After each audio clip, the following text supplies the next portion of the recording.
with your reaction to what you're seeing in those special elections in Florida for 2 House seats. Well, good evening, Lawrence. Great to be with you. It was an incredible overperformance by the 2 Democratic candidates in 2 ruby red districts. Florida 1, which Donald Trump won by 37 points, and Florida 6, where Josh Weil ran a great campaign in a district that Donald Trump had just won by 30 points. And what we're seeing, of course, is something that we've seen all across the country since the early special elections that began in late January. And that is Democratic energy and overperformance coupled with independent swing voters and even moderate Republicans breaking for the Democratic candidate and rejecting the extremism, the outrageous behavior of this administration and their effort to harm everyday Americans. As you look at the Wisconsin result, this was something I did not expect to be discussing with you during this hour tonight. We expected this to be a closer race. We expected the call to come much later in the evening. We saw Elon Musk personally go out there. We saw him hand million-dollar checks to voters trying to literally buy the election right there in Wisconsin. What does it tell Republican members of the House of Representatives who are counting on Elon Musk to get them reelected? It's time for them to walk away from this unelected, unpopular, unhinged, and un-American billionaire puppet master. Elon Musk was just rejected decisively by the voters of Wisconsin. He tried to spend his unlimited resources to buy a state Supreme Court seat in Wisconsin, and it failed spectacularly. The voters rejected Donald Trump, they rejected Elon Musk, and they rejected the rapidly deteriorating Republican brand. We have to continue as Democrats to make it clear to everyday Americans that we are fighting to build an affordable economy and to drive down the high cost of living, while at the same time pushing back against Republican extremism and their efforts to cut Social Security, cut Medicare, cut Medicaid, and undermine our democracy and the American way of life. Clearly, the American people are with us as it relates to what they are seeing in Washington, D.C., and we've now seen this in special elections in January, in February, in March, just recently in Pennsylvania, and now, of course, decisively in April in Wisconsin. I want to ask you about what feels like a related event, especially at this hour, a related event to what voters are saying in these elections tonight. And that is what happened in the United States Senate today. And I worked in the Senate for many years, 7 or 8 years. And I can say that the Democratic leader of the House of Representatives never once set foot in the Senate chamber when I was there. All House members, of course, as we know, have floor privileges in the Senate. They can come in whenever they want to. It was extremely rare to see a House member there. You were there today. Why did you decide to go there today, and what did it feel like to witness what turned out to be the history that Senator Cory Booker made in the Senate chamber today?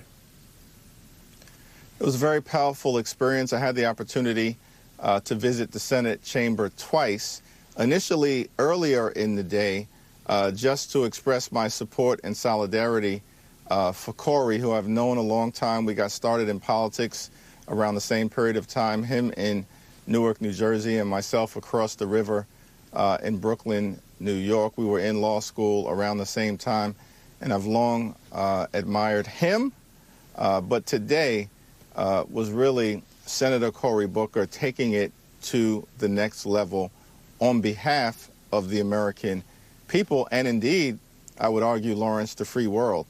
And so it was powerful to be on the Senate floor with him earlier today. But then when it became clear that he had a chance to break Strom Thurmond's record, I decided to change my schedule so I could be back on the Senate floor to witness that history.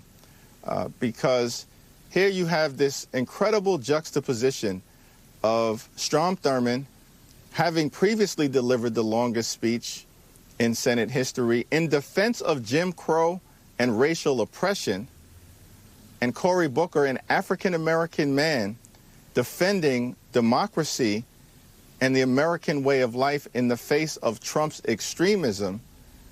Breaking that record was just powerful to witness. And, you know, Senator Booker's speech was strong, it was substantive, but perhaps what was most touching about it was that it was soulful, it was authentic, it came from his heart. Of course, the brilliance of his mind, but it came from his heart. Yeah, it was the most fully authentic Cory Booker that I've ever seen. And I think there's something about that 25 hours that wears a person down. And he was standing out there with no defenses that you might bring to other sort of public speaking events. And it was really an astonishing thing to watch. One of the things he was concentrating on, and one of the things that he was getting in all of the emails that were being sent to him from around the country, was fear of what Elon Musk and Donald Trump are going to do to Social Security. And that is a fear that is as powerful as a voter could have in terms of an attachment to an important public program, the most popular public program in American governing history. I got to think, even when you get to judicial elections in Wisconsin, if people are afraid of what's going to happen to Social Security, they're not going to be voting for the side that's trying to knock it down. That's absolutely correct. And this is an area where there's a clear distinction between what Democrats are all about and Republicans. We want to protect and strengthen Social Security. It's an earned benefit. The American people have paid into Social Security throughout their entire working life. And the nerve of these Republicans, led by Donald Trump and Elon Musk, who want to take a chainsaw to Social Security, the most important anti-poverty program for older Americans ever invented, which also happens to be this earned benefit. And why do they want to decimate Social Security? Because they want to actually give massive tax cuts to their billionaire donors, people like Elon Musk. And so I thought what Senator Booker did today was incredibly powerful in speaking to this issue. And as you know, Lawrence, in the House, we had a Democratic-led hearing on Social Security, the threats that it is under, and our commitment as Democrats to protect it.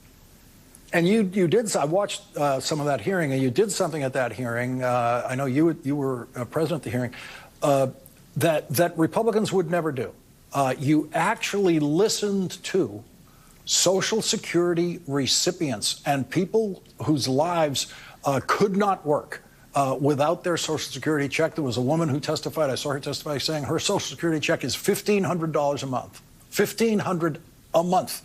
And without that, she would be homeless. And the stakes identified by the actual beneficiaries in that hearing were as clear and as powerful as you could ask for. That's absolutely right. It's one thing to say, and it is in fact true, that there are a little over 70 million people who rely on Social Security as a major source of income, half of whom live by themselves here in the United States of America. But when you actually hear from people whose very life will be impacted and shortchanged, possibly just cut short in terms of their ability to live with the dignity and respect that every American deserves, is very powerful. Republicans have no interest in these Americans telling their stories, which is why, as House Democrats, we will continue week after week to hold hearings. This is the third in a series of hearings that we've held. Initially, it was on Medicaid last week.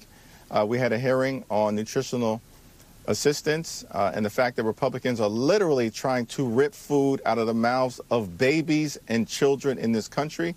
Today, Social Security, and we're going to continue to stay on this case. I mean, on the subject of Social Security, I would have